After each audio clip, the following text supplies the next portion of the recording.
This is Dr. Martin Luther King. He's an icon of the civil rights movement, so much so that he has a national holiday in remembrance of him. So, what does CBN News do? They write an article celebrating Billy Graham and his contribution to breaking down racial barriers through the gospel. That's a problem. We're going to talk about why and how it breaks the church. This is Church's Lame. So hi there, Scott. I've got this weird problem with this article I found, and it's this really strange little piece by CBN. Of course, it's by CBN contributor, no actual name. So they're really standing behind this one. Yeah. It was released on Monday, on Okay. Martin Luther King Jr. Day. Right. And it was in this article is all about how Billy Graham was really a really big help to Martin Luther King's ministry. Mm. And that is like the civil rights movement. So like, I'm sure you can kind of pick up like immediately where my problem is. I think so. Yeah. And of course, it's because like it's Martin Luther King Day. So let's talk about how a white guy helped him out so much in his mission for civil rights. More than that, it's like Billy Graham is and was criticized for being very milquetoast when it came to civil rights. Right. Like he was hyper focused on his crusades, as they like to call them. These are evangelistic events for anybody who doesn't know, of course. Right. And Billy Graham did integrate these events. He was happy to have people from all races at his events. Sure. But that's not really furthering civil rights as much as it is like doing something to help race relations in like the most minimal way possible. Yeah, I think it's hard to equate selling more tickets to your event to being a pioneer of the civil rights movement.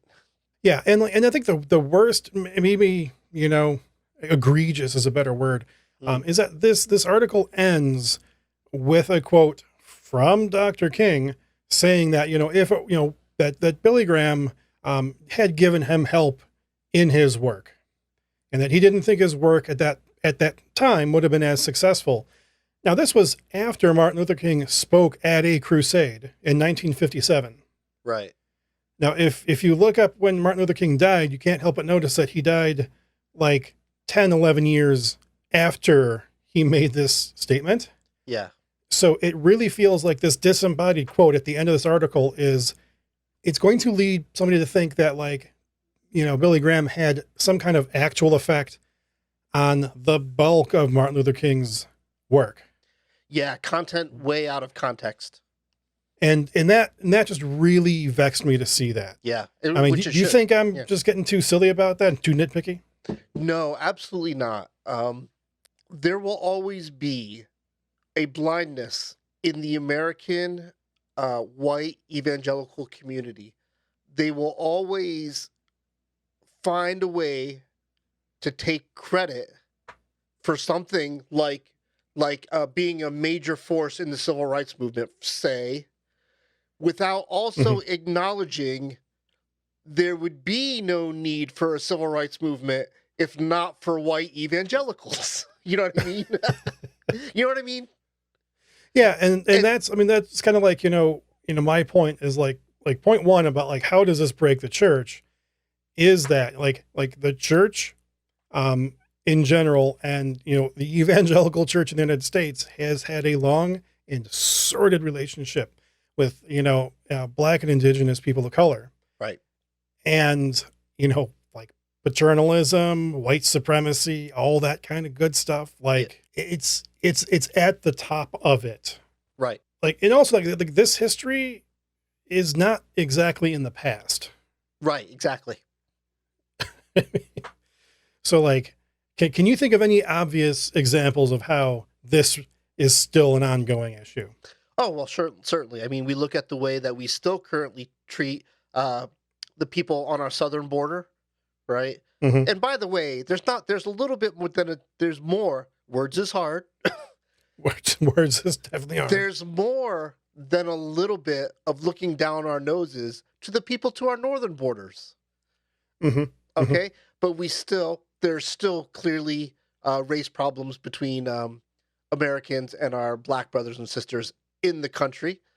I don't know that anybody who's talking in good faith would deny that race relations between um, white evangelicals and all other races has always been problematic. Right. And like, and even if Billy Graham had been like at the forefront of the civil rights movement, which he was not, Right. just for anybody who needs that said to them. I mean, maybe somebody's listening to this and they're from, Australia. They don't know American civil rights history that well. Even if he was at the forefront, Monday was Martin Luther King Jr. Day. Right. Why are we talking about anybody but Martin Luther King Jr.? Like I would be annoyed if on that day people started going on about Fred Hampton or Malcolm X. Oh, but Mark, Angela Davis. Mark, all lives matter. All people matter. Me too. Don't forget about me, Mark. It's all about me. I'm going to forget about you just because you said just because because you said that. Exactly right. Yeah. Which is the but appropriate like, response. These are people who were like major names in civil rights. Yeah. And it would be weird to have people talk about their contributions to Martin Luther King's, work. It's like, it's a day not specifically about civil rights. It's about the work. It's about the works of this one civil rights worker. Yeah. So, I mean, I'm not just picking on Billy Graham here. Right. But of course, he was more part of the problem than he was the solution. Yeah, right. Really quick. So for all you people who are already at your keyboards, click, click, click, click. How dare you talk this way about Billy Graham? Billy Graham, love him.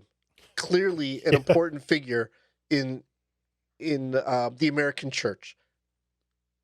All we're saying is that on Martin Luther King Jr. Day, there's no need to try to supplant Martin Luther King Jr. with anybody else. Right? It's a day that has a meaning, and it's an important meaning, and there's no reason to try to obfuscate that or to minimize it. Yeah, like if somebody would have released this article in, I don't know, June, right? I would have had no specific opinion about it other than that they're more or less trying to like blow up Billy Graham's work into something it wasn't. Yeah. But it's like you released it on the day. Yeah. I mean, that was just very silly to me. And to me, like, that is a thing that reinforces, or at least it can lead to reinforcing, attitudes about Christianity being, like the white man's religion. Yeah. Or something like that, or just that view that white evangelicals are just, bigoted and racist. Mm-hmm. And that's not just because of like, recent political trends that would make us believe that sort of thing. But like, this is a concrete thing you can do to make people think you're a racist, is trying to steal light from, a civil rights worker on the day meant to celebrate him. Right. And I don't know about you, but I feel like this is not the only article I've read this particular year that really tried to send that message of we shouldn't make a big of deal. We shouldn't make as big of a deal about Martin Luther King Jr. as we do. That he's not as important to American history as we make him. This recent wave of Christian nationalism has brought unintended consequences, such as with MLK. But I also feel like I see the same kind of things happening with why do we make as big a deal about this Jewish holiday or this African holiday? Or why do we make a big deal about Pride Day? Like there's this real effort to stifle anything that is not white and Christian, quite frankly. I mean, at the end of the day. I don't know how many times you've heard recently, but I mean, I know in my life I've heard numerous times like, like, why is there Black History Month? There's no White History Month. Yeah. And it was like, well, the problem is that every month is White History Month. Right. It's like they did this special thing because of the glaring omissions. Yeah. Of the contributions of African Americans to American culture. Yeah. It's interesting that it happens in the church because the church mission in terms of messaging, the messaging is to talk about this Middle Eastern guy. You know what I mean? Yeah. That lived a very I hate the word very. It's the worst word to use to describe anything ever, right? He lived this remarkable life, did amazing, some would say miraculous things, lived and literally died for his faith. And instead of that message, we find 1,000 other messages that make us feel better about ourselves instead of keeping our messaging on point and actually talking about the thing that we were designed to talk about.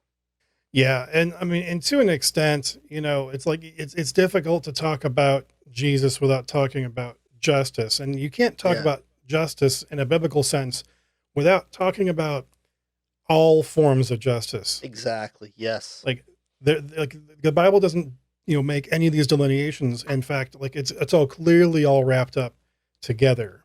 Yeah. And I think that, looking at how do we fix this? I mean, Yes. to me, like it's pretty obvious. It's like, one, we should never lose sight of, like, when we're talking about somebody like Martin Luther King, like, on a day meant to celebrate, him and his work. Like, we don't talk about Martin Luther King Jr. Day on Christmas, Right. and we do that for a reason, because, Yeah. like, we're there to honor somebody in particular, so we should continue to honor that person, because that is how we spread the gospel, by being supportive and aware of issues of civil rights. Because when we have a church that, people can view us as being just a bunch of white racists because of garbage like this CBN contributor wrote, Hmm. I wish the person put their name on there so I could yell at them to their No, face. that's whoever wrote that. What they said, do not put my name on this. I'm writing this because somebody signs my paycheck, and that paycheck's in peril if I don't write this. And I drew the short straw, and I got the assignment, so I'll write it. But whoever wrote it knew better and said, no, don't Yeah. put my name on this byline. Any contribution that, white people have made to civil rights, Yeah. we should not try to blow it out of proportion Yeah. from what they actually did. Like, Billy Graham did very little to contribute to the civil rights movement overall. Yeah. He was really, really hyper focused on evangelism. That was his thing. He was an evangelist. Yes. Now, I'm not going to go out of my way to fault him for that, but it's like, unless he was there and like side by side with Martin Luther King, I'm not going to try to do anything to make it sound like he is in any way, shape, or form on that same level. Yeah. The only thing I have to say, in terms of fixing the problem, I think it's a very American thing to see everything as capitalism, as a zero-sum game. There are Mhm. winners and there are losers, right? There are people at the top, there are people at the bottom. There are people who finish the race and there are people who lose the race. We're very binary people by nature. Yeah. And that's part of the way just we kind of make sense of the world.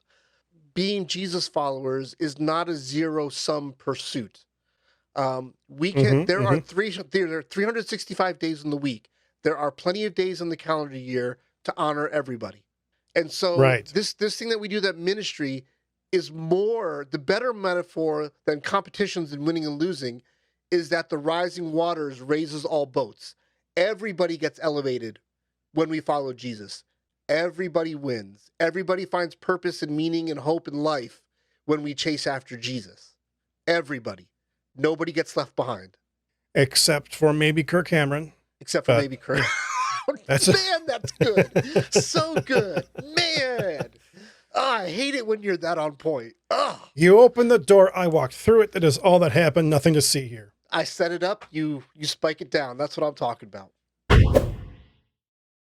We are Church's Lame, and Mark and I, we do this show because we believe that church leaders do crazy stuff that looks bad in the news and causes the credibility problem in the public in general. And we sit here and we talk about it and make it known and maybe how to fix it. If you would like to contribute to the conversation, if you particularly have some interesting insights in that part of history of the relationship between Billy Graham and Martin Luther King Jr., we'd love to hear it. So throw those down in the comments, and do all those other things. Hit the thumbs up and like and subscribe and all those things. And if you're a podcast listener, let me apologize to you because we've been having some technical difficulties that have forced me to move the podcast hosting. So thanks for sticking with us. And by all means, feel free to send us an email, churcheslamepodcast@gmail.com. And please don't forget to subscribe in Apple Podcasts. I don't know. Should I Benedict this or not? I don't know. You can I Benedict just, this or not. my brain turned off. Go in peace and serve the Lord. If you got something out of this episode, would you consider clicking the super thanks button? And if you want to see more content just like this, click on the Hypocrite Much playlist.